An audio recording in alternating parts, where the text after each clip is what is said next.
Question 8, C1 Mock Exam 2017. Transformation of graphs. Figure 2 shows a sketch of the curve C with the equation y is equal to fx. The curve passes through the origin and through 6, 0. The curve has a minimum at the point 3, negative 1.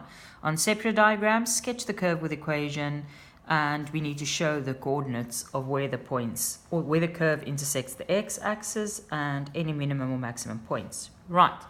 So for the first question, they ask for f of 2x. So the minute we see a change inside the bracket, we know that x, or the value of x, is going to change and y will be the same. Y will not be different at all. So on a new set of coordinate axes, we know that this point 0, 0 will stay the same. Because remember, when we have a number inside the bracket, the x change, and it changes with the inverse of that one. So we need to divide x with 2 every single time. Okay, so x in that instance is 0, and 0 divided by 2 stays 0. So our x, or our origin point, will stay exactly the same. In the second instance where it cuts the x-axis, that value is 6. So now we need to divide 6 divided by 2 will give us 3. So our second point will be there at 3 and 0, where that one is 0, 0. So we've got our two intercepts. And finally, we've got this one. 3 divided by 2 is 1.5. So right over here at 3 over 2, and y stays exactly the same. And that is all you need to show, those 3 points and the shape of the graph. Okay, for the second one, they say that y is equal to negative f of x. So you need to remember that because it's outside of the bracket, it's not inside of the function of x, it's outside. So the y values are going to change and x will remain exactly the same. Right, so on our new coordinate points, right, only the y values will change. So if we have a look at our first one there, 0, we know that a 0 will stay exactly the same because negative times a 0 just stays a 0, right? So this point will be unchanged. For the second part, our x value will stay the same, so it will still be 6, and the y value is 0, so it will still be 6 and 0. All right, so there's our second point, and this will then be at 6 and 0.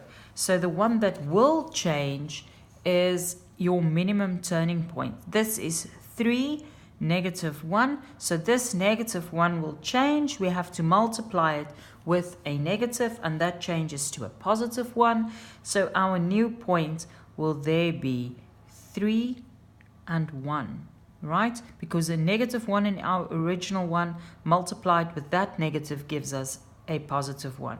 And there lies the graph of minus the function of f of x.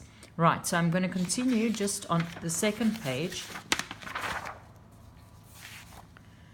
They ask the question there.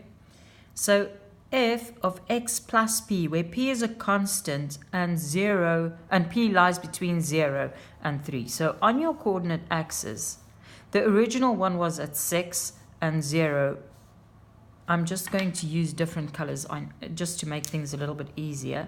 So there was your original one at 0, 0, 6 and 0, and your minimum turning point was at 3, negative 1, right? So there is your original graph, your original curve, right? This was f of x. So now x plus p, because it's inside the bracket, you know that it's going to change the value of the x coordinates every single time.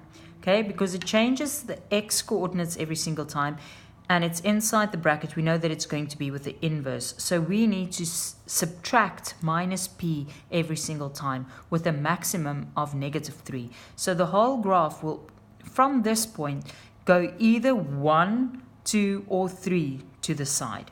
Okay, so any graph which basically showed this, where your turning point will still be at y value -1. It's just the x value will change. So this will either be 2 or 1, right? And your y-intercept will either be, not your y-intercept, excuse me, your x-intercept will either be -1, -2, or -3, and your points on this side will either be 5, 0, 4, 0, or 3, 0. So it can't go any further than this. You would have gotten 4 marks for showing that the minimum point stays at -1. You would have gotten 1 point to show that the graph stays in the same shape, that most of your graph lies in the 4th quadrant. It cannot go past this point because 3 is the most that it can move up this way. And then, of course, if you just said that all your x values change, that will be your 4th point. So as long as you showed that your curve will lie anywhere there, you would have gotten your 4 marks.